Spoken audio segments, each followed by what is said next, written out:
तो hello friends, welcome back to my channel. और friend, जैसा कि मैंने आपको बताया था कि एडा का जो हमने अभी डिस्कस किया था कुछ देर पहले, जो भी इंपॉर्टेंट टॉपिक थे उनके सॉल्यूशन को लेके मैं जल्द आपके सामने हाजिर हूँगा।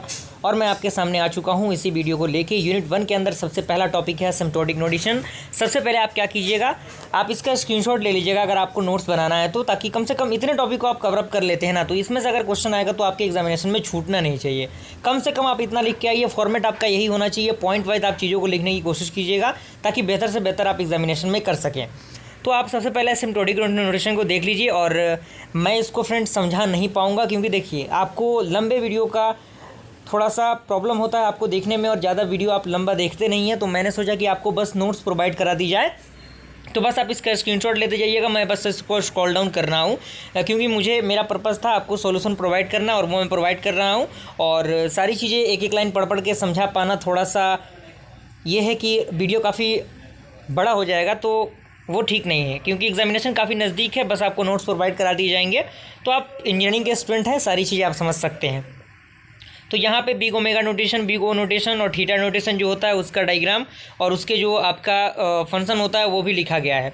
उसके बाद फ्रेंड आपका हीप सॉर्ट है। हो सकता है थोड़ा सा आपको धुंधला नज़र आ रहा होगा, लेकिन बस आपको इसको थोड़ा सा समझने की कोशिश कीजिएगा। वैसे मैं इसको पढ़ दे रहा हूँ। कह रहा है कि heap sort is a type of sorting algorithm, यानी एक प्रकार का सॉर्टिंग एल्गोरिथम होता है।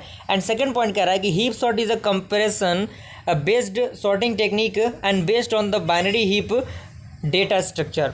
देन आपका अगला पॉइंट आपको दिख रहा होगा, और कौन कौन से प्रोसीजर होते हैं जो हीप सॉर्ट किस तरह से सॉल्व होता है। तो वो हीपिफाई मेथड से सॉल्व होता है, बिल्ड हीप यानी हीप को बना के, और हीप सॉर्ट के अकॉर्डिंग वो क्या होता है, सॉल्व होता है। तो यहाँ पे एक एग्जांपल दिया गया है जिसको हीपिफाई मेथड के अकॉर्डिंग सॉल्व किया गया है। तो हीपिफाई मेथड मैं आपको बता दूँ, सबसे पहले आप क्या कीजिएगा, एक डायग्राम को बना लीजिएगा। क्लियर? डायग्राम को फ्रेंड जैसे ही आप बनाएंगे, तो डायग्राम को आप बना के क्या कीजिएगा, इसमें डिलीशन अप्लाई करने की कोशिश कीजिएगा। यानी स्टेप 1 में हमने 2 को डिलीट किया। 2 को डिलीट करने के बाद आपको एरो के अकॉर्डिंग बताया गया है कि किस तरह से डिलीशन अप्लाई हो रहा है, और 6 को अप्लाई किया गया। फिर 6 को एक क्या किया गया, मीन हीप में कन्वर्ट किया गया। मीन हीप के बाद अगेन क्या किया गया, 4 को रिप्लेस किया गया। 4 को रिप्लेस करने के बाद हमने क्या किया, 9 को रिप्लेस किया। और उसमें कंडीशन ये होता है कि मीन हीप में आपको कन्वर्ट करना होता है। तो मीन हीप में यानी 6 आपका यहाँ पे आएगा, जो कि यहाँ पे आ चुका। फिर आपका 6 रिमूव हो गया, उसके बाद आपका 9 रिमूव हो गया, 9 के बाद आपका 10 रिमूव हो गया, और सारी चीज़ों को रिमूव करके हमने। तो फ्रेंड बस आप इसको बारी बारी से स्क्रीनशॉट ले लीजिए, जो कि आपका सॉल्यूशन के लिए काफ़ी हेल्पफुल होगा। और आप इन्हीं क्वेश्चंस को प्रैक्टिस कर लेंगे तो आपके लिए काफ़ी इंपॉर्टेंट होगा और बेहतर होगा। ये डिवाइड एंड कॉन्क्यूट टेक्निक है, जो कि इसके बारे में बताया गया है, और इसमें कौन कौन से एल्गोरिथम फॉलो किए जाते हैं, क्या उसका प्रोसीजर होता है, वो आपको बताया गया है। आप इसका स्क्रीनशॉट ले लीजिए। टोटल 34 पेजेस का ये आपको नोट्स है। यहाँ पर सारा प्रोसीजर अवेलेबल है आपको। ओके, ये आपका जो आपका क्विक सॉर्ट एल्गोरिथम है, उस पर ये मर्ज सॉर्ट के अकॉर्डिंग ये आपका ड्राइव किया गया है, जो आपका डिवाइड कॉन्क्यूर एल्गोरिथम है, क्योंकि वो भी आपका डिवाइड कॉन्क्यूर स्ट्रेटेजी पर ही आधारित होता है। ये आपका मर्ज सॉर्ट है। मर्ज सॉर्ट में आप इन्हीं फिगर को, इन्हीं डायग्राम को बना सकते हैं, कोई दिक्कत परेशानी आपको नहीं होगी। ये मर्ज सॉर्ट का थोड़ा सा जो एल्गोरिथम कह सकते हैं, आसान भाषा में एल्गोरिथम लिखा गया। आप इसको एक बार पढ़ लेंगे, चीज़ें आप समझ लेंगे, तो आप एग्जामिनेशन में ईजिली इसे लिख सकते हैं।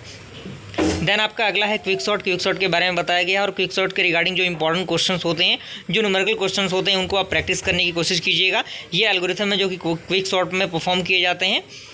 एक बार आप इसको पढ़ लीजिएगा, सारी चीज़ें क्लियर हो जाएंगी आपको। ये आपका क्विक सॉर्ट का न्यूमेरिकल है, जो कि आप किसी भी यूट्यूब चैनल पे इजीली देख के समझ सकते हैं। कोई बहुत बड़ी चीज़ नहीं है इसमें, एक दो बार आप प्रैक्टिस करेंगे, क्लियर हो जाएंगी सारी चीज़ें।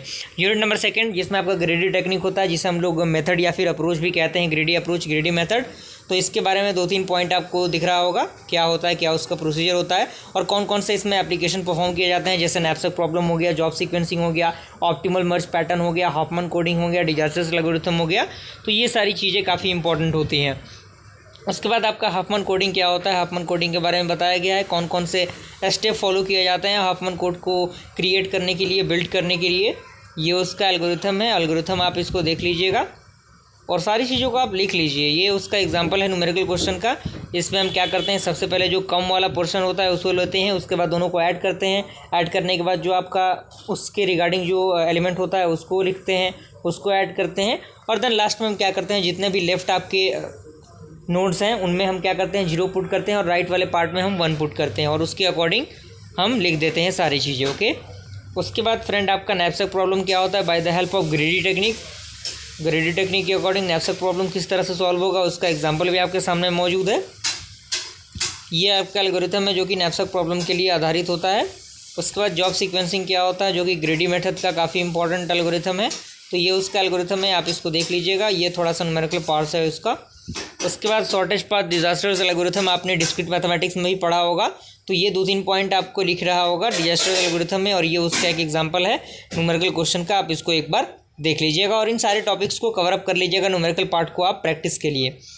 उसके बाद यूनिट नंबर 3 है जो कि 01 knapsack problem by the help of dynamic approach, यानी डायनेमिक प्रोग्रामिंग के अकॉर्डिंग। तो ये उसका बताया गया है। डायनेमिक प्रोग्रामिंग में जो आपका पूरा पार्ट, या तो हम किसी भी ऑब्जेक्ट के प्रॉफिट को पूरा लेंगे, आधा नहीं लेंगे तो पूरा लेंगे, नहीं तो नहीं लेंगे। यही कंसेप्ट इसमें अप्लाई होता है, उसी के अकॉर्डिंग ये बताया गया है। तो आप इसको देख लीजिएगा। और इसमें ऑप्टिमल हम जो लोग सोल्यूशन को फाइंड आउट करते हैं। उसके बाद मल्टी स्टेज ग्राफ है। मल्टी स्टेज ग्राफ का पूरा कंसेप्ट आपको बताया गया है, पॉइंट वाइज सारी चीज़ें। हो सकता है कि शॉर्ट नोट में भी ये क्वेश्चन आपके पूछे जाएँ। और अगर आपको नोट्स वगैरह चाहिए तो आप डायरेक्टली टेलीग्राम ग्रुप में जुड़ जाइएगा। लिंक आपको टेलीग्राम ग्रुप का मिल जाएगा डिस्क्रिप्शन बॉक्स में, आप वहाँ से उसे चेकआउट कर सकते हैं। और डायरेक्टली मुझसे कांटेक्ट करके इन सारे जो नोट्स वगैरह हैं उनका प्रोसीजर पता करके इन चीज़ों को एक्सेस कर सकते हैं। बहुत बड़ी प्रॉब्लम आपको नहीं होगी इसमें। उसके बाद यूनिट नंबर 4 है जिसमें आपको 8 क्यून्स देख लेना है बाय द हेल्प ऑफ 4 क्यून्स। इसके रिगार्डिंग मैंने एक वीडियो भी बनाया हुआ था जिसमें मैंने 8 क्यून्स को अच्छी तरीके से डिस्क्राइब किया है। तो आप प्लेलिस्ट को एक बार एडा के प्लेलिस्ट को चेकआउट करने की कोशिश कीजिएगा। ये उसका एल्गोरिथम होता है जो कि आपके 8 क्यून्स में परफॉर्म किए जाते हैं। उसके बाद हैमिल्टोनियन साइकिल को बताया गया कि हैमिल्टोनियन साइकिल क्या होता है, किस तरह से वो क्रिएट होता है। उसके बाद ग्राफ कलरिंग, यानी ग्राफ को कलर करने की प्रक्रिया ही ग्राफ कलरिंग कहलाती है। उसके रिगार्डिंग 3-4 पॉइंट आपको लिख रहा होगा, और आप इनको एक बार पढ़िएगा ना, सारी चीज़ें क्लियर हो जाएंगी।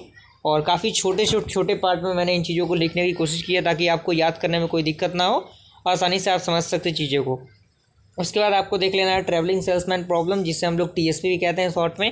किस तरह से उसको सॉल्व किया जाता है, क्या उसका प्रोसीजर होता है। देन उसके बाद पैरेलल एल्गोरिथम। पैरेलल एल्गोरिथम क्या होता है, क्या उसका प्रोसीजर होता है। और यूनिट नंबर 5 में आपका डेटा स्ट्रक्चर अगर आपने पढ़ा होगा तो उसमें बी ट्री आपने पढ़ा होगा।